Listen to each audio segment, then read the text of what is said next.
তাই গতবারে যেমন আপনারা ভোট দিয়ে জিতিয়েছিলেন নীলাদিদাকে, এবার আরো বেশি ভোট দিয়ে বেশি মার্জিনে জেতান।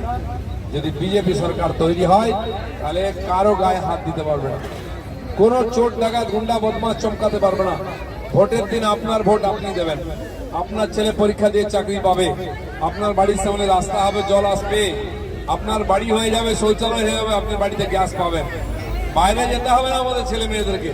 দেখুন, দিলীপ ঘোষ নিজের নাম্বার বাড়াতে চাইছে দলের কাছে। দিলীপ ঘোষের নিজেরই ঠিক নেই টিকিটটা পাবো কিনা। আজকে বাঁকুড়া এসে বড় বড় কথা বললে হবে না।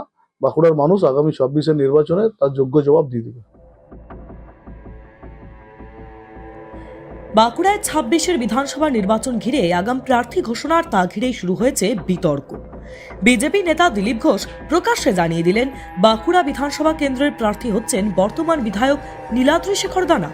রাজ্যের বিধানসভা ভোটের প্রার্থী তালিকা নিয়ে যেখানে এখনও মুখে কুলুপ এঁটেছে বিজেপির শীর্ষ নেতৃত্ব, সেখানে বাঁকুড়া ব্লকের ধলডাঙ্গা মোড়ে দলীয় কর্মসূচিতে বক্তব্য রাখতে গিয়ে কোনো রাগঢাক না করেই প্রার্থীর নাম ঘোষণা করে দেন দিলীপ ঘোষ।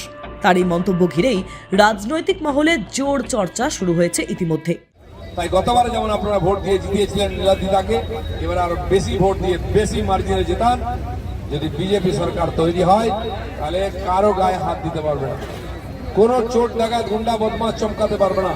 ভোটের দিন আপনার ভোট আপনি দেবেন, আপনার ছেলে পরীক্ষা দিয়ে চাকরি পাবে, আপনার বাড়ির সামনে রাস্তা হবে, জল আসবে, আপনার বাড়ি হয়ে যাবে, শৌচালয় হয়ে যাবে, আপনি বাড়িতে গ্যাস পাবেন, বাইরে যেতে হবে না আমাদের ছেলে মেয়েদেরকে। যদিও পরে সাংবাদিকদের মুখোমুখি হয়ে দিলীপ ঘোষ জানান, নীলাদ্রি শেখর দানা যেহেতু রানিং এমএলএ তাই তার নাম বলা হয়েছে, তবে চূড়ান্তভাবে প্রার্থী কে হবেন সে সিদ্ধান্ত নেবে দলই। নির্বাচনের আগে আনুষ্ঠানিক ঘোষণা করা হবে। এর ভোটে জেতানোর আবেদন জানালেন, তাহলে কি কোথাও বিজেপি প্রার্থী তালিকা? নীলাদ্রি দানা এখানে সিটিং এমএলএ, তার পক্ষে এই লোক আছে, পার্টি ডিসিশন নেবে কে ক্যান্ডিডেট হবে, যা ক্যান্ডিডেট যে হবে তাকেই জেতাবে এখানকার মানুষ। এদিকে বিষয়টি নিয়ে কটাক্ষ করেছে তৃণমূল। দলের যুব সাধারণ সম্পাদক রাজীব দে জানিয়েছেন, বিজেপি কাকে প্রার্থী করবে তা নিয়ে তাদের কোনো মাথা ব্যথা নেই, মানুষের শেষ কথা বলবে বলে দাবি তার। দেখুন, বিজেপির কে প্রার্থী হবে না হবে আমাদের কাছে কোনো গুরুত্ব নেই, কোনো গুরুত্বহীন ব্যাপার। আর বাঁকুড়ার মানুষ এই 5 বছরে এই বিজেপির বিধায়ককে দেখেছেন, তাকে 5 বছরে দেখতে পাওয়া যায়নি।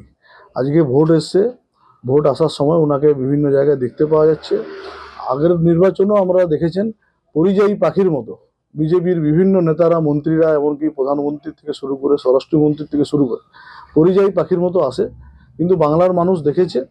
এবং আমাদের বাঁকুড়া বিধানসভার যেটা বলছেন, বাঁকুড়া বিধানসভার আজকে বিগত 5 বছর এই বিধায়ককে আমরা দেখতে পাইনি, কোনো উন্নয়ন, কোনো কাজ করেনি। আমি ওপেন চ্যালেঞ্জ করছি আমাদের এই বাঁকুড়া বিধানসভার বিধায়ককে, আপনিও বসুন আর আমরাও বসবো। আপনি এই 5 বছরে জনগণের জন্য, বাঁকুড়া শহরবাসীর জন্য, বাঁকুড়ার বিধানসভার মানুষের জন্য কি কাজ করেছেন আপনি তার তালিকা তৈরি করুন। আর আমরা 5 বছরে না থেকেও, আমাদের তো আগের বার বিধানসভার প্রার্থী হেরে গেছে, আমরা না থেকে কি বাঁকুড়ার মানুষের জন্য কি কাজ করেছি সেটা আমরা হাতে নাতে প্রমাণ দিয়ে দেবো। দেখুন, দিলীপ ঘোষ নিজের নাম্বার বাড়াতে চাইছে দলের কাছে। দিলীপ ঘোষের নিজেরই ঠিক নেই টিকিটটা পাবো কিনা। আজকে বাঁকুড়া এসে বড় বড় কথা বললে হবে না। বাঁকুড়ার মানুষ আগামী 26-এর নির্বাচনে তার যোগ্য জবাব দিয়ে দেবে। ভোটের আগেই প্রার্থী নিয়ে এই আগাম মন্তব্য, দলের অভ্যন্তরে আত্মবিশ্বাস নাকি বার্তা দেওয়ার কৌশল, প্রশ্ন উঠছে রাজনৈতিক মহলে।